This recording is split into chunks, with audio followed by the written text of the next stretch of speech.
नमस्कार। आज की इस चर्चा की शुरुआत करते हैं। हमारे सामने आज एक बहुत ही कह सकते हैं व्यक्तिगत और झकझोर देने वाला दस्तावेज है। एक पत्र। जी। शीर्षक है एक सिपाही का आखिरी खत। हम्म। और लिखने वाले हैं जसप्रीत सिंह, एक सैनिक जो सीमा पर तैनात है। जी। ये पत्र उन्होंने अपनी माँ के नाम लिखा है। हम्म। और जाहिर है ये उस माहौल से लिखा गया है जहां खतरा खतरा रोज की सच्चाई है। बिल्कुल, वो माहौल ही ऐसा है। तो इस चर्चा में हमारा मकसद सिर्फ इस पत्र को पढ़ना नहीं है, बल्कि इसकी इसकी तहों में उतरना है। इसमें जो गहरी भावनाएं छिपी हैं, हाँ। अफसोस है, कर्तव्य का बोझ है, प्यार है, डर भी है, हिम्मत भी है, हम ये समझने की कोशिश करेंगे कि सीमा पर मतलब मौत के साये में जी रहे एक इंसान के मन के अंदर क्या चलता है, क्या उथल-पुथल होती है। सही बात है, ये समझना जरूरी है। तो चलिए इस पत्र के जरिए उस दुनिया को महसूस करने की कोशिश करते हैं। पत्र की पहली ही पंक्तियां वो दिल पर असर करती हैं। वो लिखते हैं, पता नहीं ये खत आप तक कब पहुंचेगा और मैं उस वक्त जिंदा रहूंगा या नहीं। हम्म। ये अनिश्चितता, यही शायद इस पूरे पत्र का आप कह सकते हैं आधार है। बिल्कुल, यही से वो टोन सेट हो जाती है ना? हाँ, शुरुआत में ही जसप्रीत अपने रोजमर्रा के माहौल का एक कच्चा चिट्ठा सा देते हैं। जी। लिखते हैं, हर रोज यहाँ मौत सामने खड़ी रहती है और माहौल, जी। गोलियों की गूंज, बमों की आवाजें, लेकिन इस सारे शोर और खतरे के बीच उन्हें एक और आवाज सबसे ज्यादा सुनाई देती है। अपनी माँ की। माँ की आवाज। हाँ। जैसे वो कह रही हो, बेटा जल्दी घर आ जा। ये कॉन्ट्रास्ट कितना मार्मिक है। एक तरफ युद्ध का शोर, दूसरी तरफ घर की पुकार। ये सचमुच बहुत मार्मिक है। और ये सिर्फ दो अलग आवाजें नहीं है, ये दो अलग दुनियाओं का टकराव है सैनिक के मन के भीतर। हाँ, एक तरफ वो कठोर जानलेवा यथार्थ है जहां वो हैं, और दूसरी तरफ वो घर की सुरक्षा, माँ का स्नेह है, वो जिंदगी जिसकी शायद उन्हें चाहत है। बिल्कुल। यहाँ ये बात उभर कर आती है कि सबसे मुश्किल, सबसे अमानवीय हालातों में भी मानवीय रिश्ते, परिवार का ख्याल, ये कितना सेंट्रल होता है। हम्म।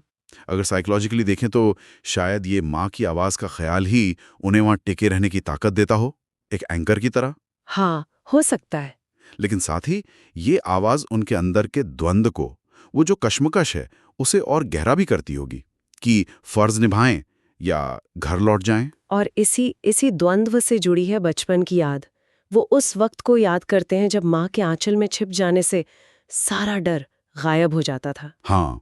लिखते हैं, आज भी मन करता है कि भागकर आपके आंचल में छुप जाऊं। कितनी कितनी मासूम और स्वाभाविक इच्छा है ये। बिल्कुल स्वाभाविक, हर किसी का मन करेगा ऐसी स्थिति में। पर अगले ही पल वो जैसे खुद को झिड़कते हैं, हकीकत में लौट आते हैं, कहते हैं, पर माँ अब वो मुमकिन नहीं। अब मेरे आगे मेरी धरती माँ खड़ी है और उसके आंचल को बचाने के लिए मैंने हथियार उठाए हैं। यहाँ ये आंचल शब्द का इस्तेमाल बहुत शक्तिशाली लगता है। बिल्कुल, आंचल का ये रूपक या मेटाफर यहाँ बहुत ही प्रभावी है। ये सिर्फ एक शब्द नहीं है, ये दो अलग अलग सुरक्षा कवचों का प्रतीक है। हाँ। एक माँ का असली आंचल है जो एकदम पर्सनल है, बचपन की मासूमियत से जुड़ा है, जहां सुरक्षा बिना शर्त मिलती थी। सही। और दूसरा धरती माँ का आंचल है, जो एक सामूहिक जिम्मेदारी का प्रतीक है। इसकी रक्षा करना उनका राष्ट्र धर्म है, जैसा वो शायद महसूस करते होंगे। हाँ। पत्र ये दिखाता है कि ये चुनाव आसान नहीं है। वो व्यक्तिगत इच्छा कि भागकर छुप जाऊं और वो बड़ा कर्तव्य, हथियार उठाए हैं, इसके बीच लगातार झूल रहे हैं। सही कहा। ये सिर्फ फर्ज की बात नहीं, ये शायद अपनी पहचान को भी उसे दोबारा डिफाइन करने जैसा है। एक बेटे से एक रक्षक तक का सफर। ये मानसिक कश्मकश उनकी बातों में लगातार झलकती है।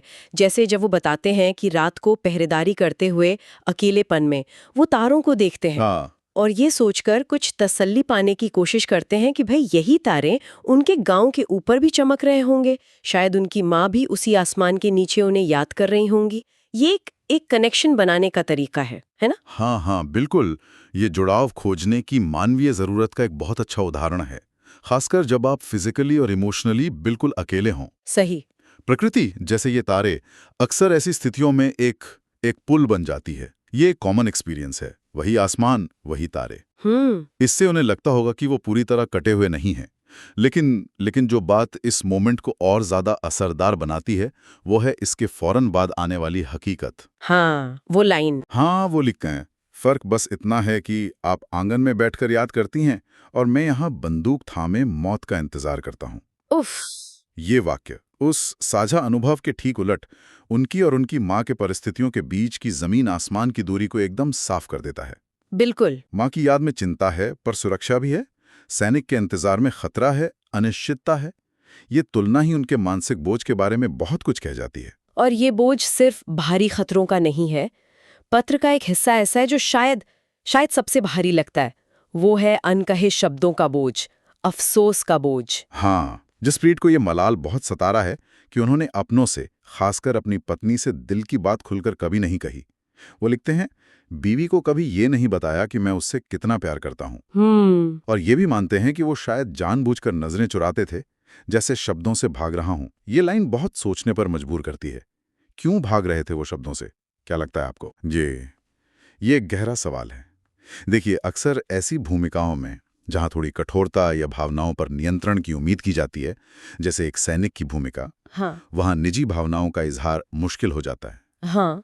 शायद उन्हें लगता हो कि प्यार जताना या अपनी अंदरूनी फीलिंग्स बताना उनकी इमेज के खिलाफ जाएगा, या शायद उन्हें कमजोर दिखाएगा। हो सकता है। या ये भी हो सकता है कि हम अपनी रोजमर्रा की जिंदगी में अक्सर मान लेते हैं कि हमारे अपने वो हमारी भावनाओं को बिना कहे ही समझते हैं और कहने का सही वक्त वो कभी आता ही नहीं। सही बातें टालते रहते हैं हम। हाँ, लेकिन जब मौत सामने खड़ी हो तो यही अनकहे शब्द ये सबसे ज्यादा भारी लगते हैं। वो काश कह पाता वाली भावना, हाँ। तेरा इंतजार मेरा सबसे बड़ा सहारा है, ये एहसास कि शायद अब कहने का मौका ही ना मिले, ये अफसोस बहुत गहरा होता होगा। बिल्कुल। ये हमें भी सोचने पे मजबूर करता है कि हम अपनी जिंदगी में कितनी बातें यूं ही अनकही छोड़ देते हैं। सही कहा। और ये अनकहापन सिर्फ पत्नी तक ही नहीं है, ये उनके बच्चों तक भी जाता है। उन्हें ये चिंता सताती है कि अगर वो वापस नहीं लौटे तो उनके बच्चों को उनके बारे में कौन बताएगा, वो उन्हें कैसे याद रखेंगे। विरासत की चिंता। हाँ, यहाँ वो माँ से एक तरह की गुजारिश करते हैं, एक निर्देश देते हैं, कहते हैं कि बच्चों को बताना उनका पिता कायर नहीं था। वो डरता जरूर था पर अपने डर को सीने में दबाकर लड़ता रहा। ये ईमानदारी, ये मानना कि वो डरते थे, ये बहुत बहुत अहम लगता है। ये हिस्सा लेगेसी या विरासत की चिंता को बहुत साफ तौर पर सामने लाता है। हर इंसान चाहता है कि उसके जाने के बाद, खासकर उसके अपने बच्चे, उसे सही तरीके से समझें और याद करें। हाँ। और यहाँ जसप्रीत की इच्छा वो टिपिकल हीरो वाली नहीं है। वो ये नहीं कह रहे कि बताना मैं शेर था, डरता नहीं था। वो कह रहे हैं बताना डरता जरूर था, ये डर को स्वीकार करना और फिर कहना कि डर को सीने में दबाकर लड़ता रहा, ये बहादुरी की एक ज्यादा मानवीय, ज्यादा सच्ची तस्वीर पेश करता है। बिल्कुल। ये दिखाता है कि असली बहादुरी डर का ना होना नहीं है, बल्कि डर के होते हुए भी उसे काबू में रखकर अपने फर्ज पर डटे रहना है। सही कहा। वो चाहते हैं कि उनके बच्चे उन्हें एक ऐसे इंसान के रूप में याद करें जिसमें कमजोरी भी थी और हिम्मत भी, जो डरा भी और लड़ा भी। ये अपने आप में एक बहुत मैच्योर और गहरी सोच है। और इसी सोच के साथ उन्हें अपने बच्चों की हंसी, उनकी मासूमियत, उनकी यादें घेर लेती हैं। ये यादें शायद उन्हें लड़ने की ताकत भी देती होंगी और साथ ही घर लौटने की इच्छा को और मजबूत भी करती होंगी। हाँ, बिल्कुल। वो यादें एक दो-धारी तलवार की तरह काम करती होंगी। कैसे?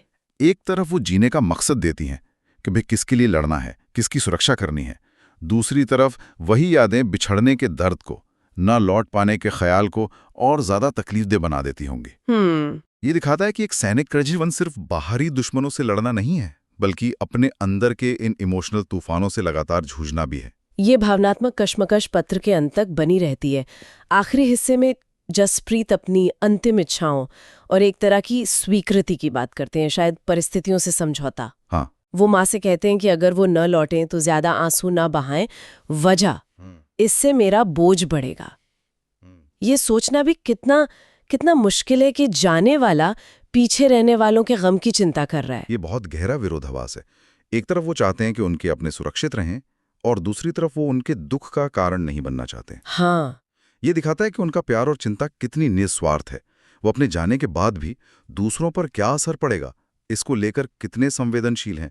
मेरा बोझ बढ़ेगा, ये पंक्ति उनके अपने दर्द से ज्यादा दूसरों के दर्द के प्रति उनकी चिंता को दिखाती है। यहाँ मौत के प्रति एक कॉम्प्लेक्स रवैया है। इसमें नियति की स्वीकृति भी झलकती है, लेकिन साथ ही रिश्तों का मोह और उनके प्रति जिम्मेदारी का एहसास भी बहुत बहुत प्रबल है।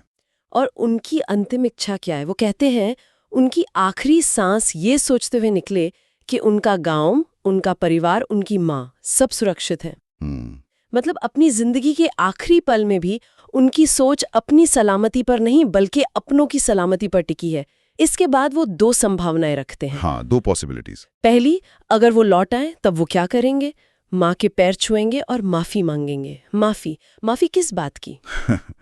ये साफ नहीं है, पर शायद उन अनकहे शब्दों के लिए, या माँ की कीमत देर से समझने के लिए, या शायद उन्हें चिंता देने के लिए। ये माफी मांगने की इच्छा शायद उन सभी अफसोस और बोझ का एक सिंबल है जिनका जिक्र पहले हुआ है। हो सकता है घर लौटने पर वो सिर्फ फिजिकली वापस नहीं आना चाहते, बल्कि इमोशनली भी एक तरह का समाधान, एक क्लोजर चाहते हैं। वो शायद उस दूरी को मिटाना चाहते हैं जो कर्तव्य और परिस्थितियों ने उनके और परिवार के बीच बना दी है। ये वापसी सिर्फ एक सैनिक की नहीं, एक बेटे, एक पति, एक पिता की वापसी होगी जो अपने रिश्तों को फिर से संजोना चाहता है। और फिर दूसरी संभावना, अगर वो नहीं लौटे तब वो अपनी माँ के जरिए अपने बच्चों तक एक संदेश पहुंचाना चाहते हैं, एक पिता का आखिरी पैगाम। जी, तेरा पिता तुझसे बेइंतहा प्यार करता था, पर उसके पास इसे कहने का वक्त नहीं था। ये पंक्ति, ये शायद पूरे पत्र का सार है। बिल्कुल। ये पंक्ति उन तमाम अनकहे शब्दों, अफसोस और उस बेबसी को जैसे अपने अंदर समेट लेती है जो उन्होंने महसूस की। हाँ, वक्त नहीं था, ये सिर्फ समय की कमी नहीं, शायद ये उन परिस्थितियों का भी जिक्र है जहां ऐसी बातों के लिए जगह नहीं थी, या फिर उस झिझक का जिसका उन्होंने पहले जिक्र किया था। सही। ये आखिरी कोशिश है उस इमोशनल दूरी को पाटने की, मरने के बाद भी अपने बच्चों तक अपने प्यार का एहसास पहुंचाने की। ये उम्मीद और नाउम्मीदी के बीच झूलता हुआ स्वीकृति और अंतिम इच्छाओं का एक बेहद मार्मिक दस्तावेज है। तो इस पत्र के पन्नों को पलटते हुए हमने एक सैनिक के मन की कई परतों को देखा। कर्तव्य और प्रेम के बीच का तनाव, डर और बहादुरी का वो अनोखा संगम, अनकहे शब्दों का भारी बोझ और अपनों की सुरक्षा की अंतिम इच्छा।